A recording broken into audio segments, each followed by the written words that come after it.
Assalamualaikum warahmatullahi wabarakatuh. Jumpa lagi dengan kita di Tiga Lelaki, channel inspirasi dan informasi.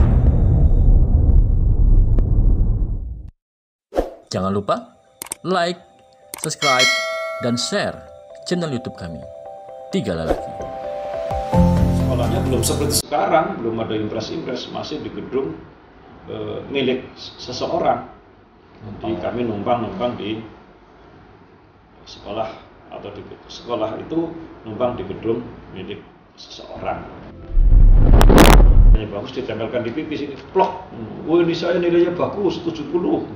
Kalau nilainya jelek nggak berani nempelkan. Jadi kalau nilainya bagus, itu ditempelkan di pipi kiri kanan.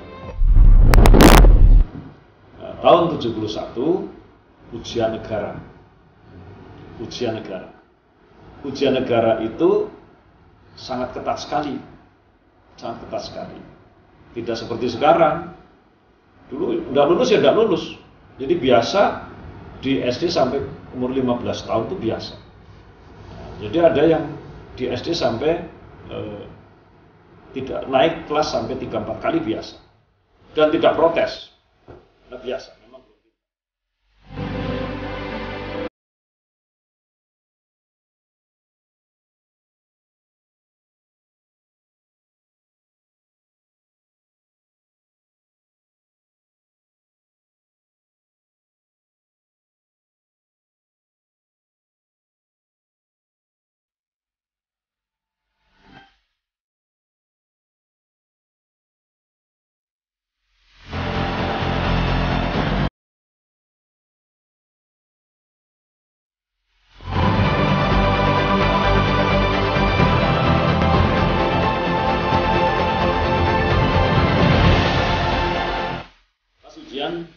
Tahun 71 nilai saya ada 3 mata pelajaran yang diujikan. 1 bahasa Indonesia nilainya 10, kemudian pengetahuan umum nilainya 10, dan berhitung nilainya 10. Nah, saya dengan 3 mata pelajaran itu nilai saya 30, nilai tertinggi Di SD itu? SD. Kemudian oleh kepala sekolah saya namanya Pak Sutardi, karena nilai saya paling bagus, saya didaftarkan ke SMP Negeri Unggulan. Kalau sekarang namanya SMP Negeri Belanda waktu itu. Kalau sekarang namanya SMP Negeri 1 Kebumen. Itu SMP yang didirikan sejak zaman Belanda. Belum ada SMP 2, 3, dan seterusnya. SMP Negeri 1 itu adalah dulunya SMP zaman Belanda. Kalau begitu ada sudah nomor 1, nomor 2 itu adalah Unggulan. Tetapi setelah berkembang ada SMP 2, SMP 3 bersaing sekolah ini. Kadang-kadang unggulannya di SMP 1, karena unggulan di SMP 2, ada unggulannya di SMP 2. Di SMP terjadilah perubahan ejaan. Ada EYD, ada ejaan baru. Nama saya di jasa SD namanya CHO, Khalid, CHOLID. Karena ada ejaan baru, maka nama saya oleh wali kelas saya, Ibu Sutinem namanya, diganti langsung dengan ejaan baru KHO. Padahal aku tidak senang. Tahu-tahu dalam ijazah keluar nama KHO. Padahal aku senangnya adalah ejaan nama dengan CHO. Nah, itu terpaksa di saat kami mendaftar sebagai PNS harus saya perbaiki. Ijazah SD-nya harus saya sesuaikan dengan ijazah kami.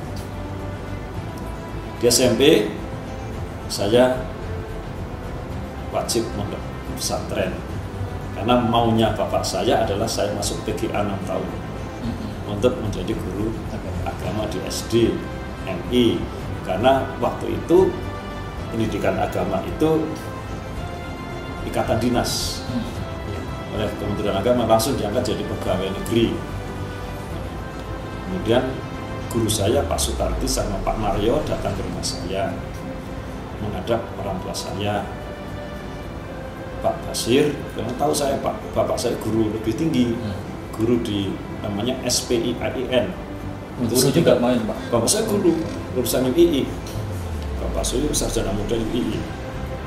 Di bapak saya udah anggap tinggi karena sarjana muda, satu-satunya di desa yang lulus tahun 66. Khalid ini pinter, Pak. masuk kami biar nanti jadi kader di desa ini, kami sudah masukkan ke SMP Negeri 1 Kebumen. Mohon maaf kalau kami salah, karena kami kemarin tidak tahu kalau Bapak punya kehendak untuk masukkan ke PGA Negeri 6 tahun di Kedawinangun. Oh ya sudah, makasih Pak Guru. Kalau gitu saya dipanggil, kamu dimasukkan oleh Pak Guru ini ke SMP Negeri, Bapak izini, tetapi kamu wajib mondok. Kalau enggak, kamu tak pindahkan ke PGA. Nah, itulah ceritanya saya wajib mondok di Pondok Pesantren Raudhatul Thalibin. Pada saat SMP masuk SMP kelas itu sampai tamat SMA. Di SMP karena harus ada pelajaran pondok, saya tidak berprestasi. Standar. Jadi tengah-tengah, pintar juga enggak, bodoh juga tidak. Saya hanya punya ukuran, kalau saya tidak lulus berarti separuh dari kelas ini berarti tidak lulus semua. Itu saja ukuran saya. Ya, saya tidak pintar sekali, tidak bodoh sekali. Tetapi kalau hafalan, saya tetap paling hafal. Ternyata saya setelah di SMA, saya jurusannya IPS karena saya memang senangnya hafalan. Saya sangat lemah sekali di ilmu ukur dan ilmu aljabar. Lemah sekali, karena saya tidak pintar ngapal rumus. Nah, tetapi kalau membaca, sampai sekarang saya hobi sekali. Sampai masa ada sebuah kenangan yang tak terlupakan di waktu SMP. Ada guru sejarah saya lupa namanya, yang 2 semester berturut-turut mengeluarkan soal yang sama. Jadi semester pertama dikeluarkan soal sejarah mengapa Majapahit tidak melarang masuknya agama Islam di Nusantara. Itu pertanyaan yang sampai sekarang saya ingat betul waktu SMA adalah mengapa Majapahit tidak melarang masuknya Islam di Nusantara. Ini di semester pertama tahun 74 dan keluar lagi di semester kedua tahun 74. Semester atau triwulan waktu itu, 1 bulan kalau nggak salah. Kan kelas 1, kelas 2 pakai 1 bulan, 4 bulan sekali terima rapot. Di kelas 3 semesteran sudah. Di semester kedua keluar lagi soal yang sama. Penilaian saya adalah berarti dari semua siswa kelas 3 ini sebanyak 4 kelas kali 40, 160 orang. Kami 40 orang Pak SMP. Guru saya tidak puas dengan pertanyaan di semester pertama. Rata-rata adalah tidak bisa menjawab. Langsung saya beli buku sejarah ke toko bakti. Saya cari mengapa Majapahit tidak melarang masuknya Islam di Nusantara. Kemudian di luar waktu senggang kami temui Pak Guru itu, Pak, kenapa Bapak 2 kali berturut semester itu mengeluarkan pertanyaan yang sama? Renalin, gue pinter gue.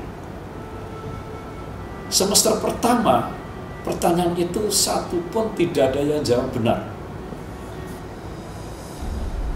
Maka di semester saya ulangi lagi karena saya tidak puas. Padahal itu penting.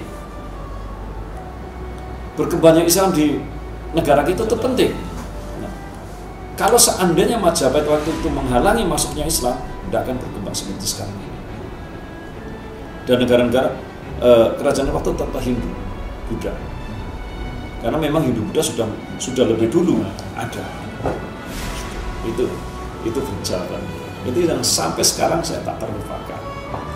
Di tingkat SMP. Alhamdulillah saya lulus standar, pinter ya tidak, bodoh ya tidak.